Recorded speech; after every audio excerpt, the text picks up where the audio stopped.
Now let's say I have to find the square root of this number 3 plus 4 iota. Okay, we can't just simply take the square root of both and add. Okay, this is not relevant. But what we can do is, because we know that this is a complex number, therefore its square root will always be a complex number only. Okay, so let's assume this is nothing but x plus iota y. Okay, to solve these type of question, this is the most preferred way. Okay, I'm telling you, let's assume this is equal to x plus iota y or some other complex number. Now I have to find the value of both x and y, and how will we do that is that first take square on both sides. Okay, if we square both sides, we get 3 plus 4 iota.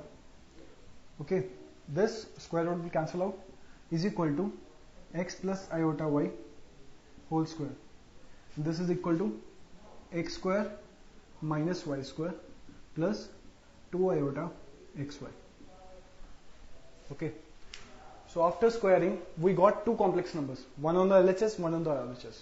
Okay, now we know that if two complex numbers are equal,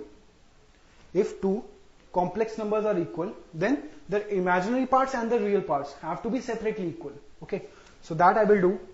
I will equate 3 with x square minus y square and 4 with 2xy. Okay, 4 iota is equal to 2 iota xy, so 4 is equal to 2xy. So easily I get the value of xy is equal to 2 and x square minus y square is equal to 3. Okay, so we can form a quadratic equation from here. We can substitute the value of y is equal to 2 by x. Okay, and substitute this value over here and get the value of x and y. Okay, pretty much simple. So what we did is, we first assumed that this square root of this complex number is another complex number, which it definitely will be. Okay, and then we squared both sides and we got a complex numbers after squaring this term, which is nothing but x square minus y square plus 2 iota xy. Okay, this will always be of this form. And why did it come like x square minus y square? Because there will be term of iota square y square, and iota square is nothing but minus 1. So we get this term, we equate both real part and imaginary part, and we get our answer. Okay, so let's generalize this and then I'll make you do a question. So we can say that if I have a complex number a plus iota b and I have to find the square root of this complex number, so what I can do is equate it to x plus iota y. Okay, then squaring both sides, this will become a plus iota b and this will become x square minus y square plus iota 2xy. So I will easily get the value of x square minus y square is equal to a and 2xy is equal to b, and I can solve it by making it a quadratic equation. Okay, so let's do a very famous question. I have to find the square root of minus iota. Okay, so I know that the square root of minus iota, because this is a complex number, its square root will always be a complex number. It's every power, be it square or cube or square root or cube root, will be a complex number. Okay, it will never become a real number.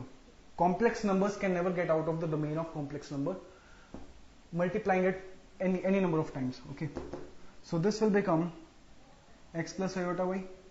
If we square both sides, this will become minus iota is equal to x square minus y square plus iota 2xy.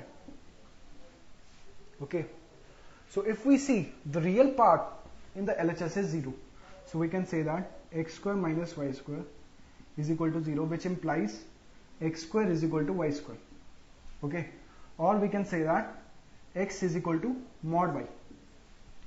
Okay, what is the meaning of mod y? That x can either be equal to plus y or x can either be equal to minus y, because the squares are equal. They are not equal, their squares are equal. Okay, therefore they can assume any of these values. Now the value of 2xy, is equal to minus 1. Okay, so we'll first take both the cases. If x is equal to y, can this ever happen? If x is equal to y, this will become 2x square is equal to minus 1. Okay, now this thing cannot be a complex number. Okay, because we assumed this is the real part and this is the imaginary part. Okay, we can't have an imaginary number inside this real part. Okay, or this imaginary part, because we already assumed an imaginary part. Okay, so this thing is not possible. So we definitely have the signs of x and y different. Okay, so we assume that x is equal to minus y, and we cancel out the possibility of this because of this reason. So this will become 2 into x into minus x is equal to minus 1. So I get 2x square is equal to 1. So x is equal to plus minus 1 upon root 2. Okay. So if x is equal to plus 1 upon root 2, y will be minus 1 upon root 2. If x is minus 1 upon root 2, y will be plus 1 upon root 2. Okay. So I will get two solutions from here. The first one will be, the first complex number will be 1 by root 2 minus iota times 1 by root 2, or the other one will be minus 1 by root 2 plus iota times 1 by root 2.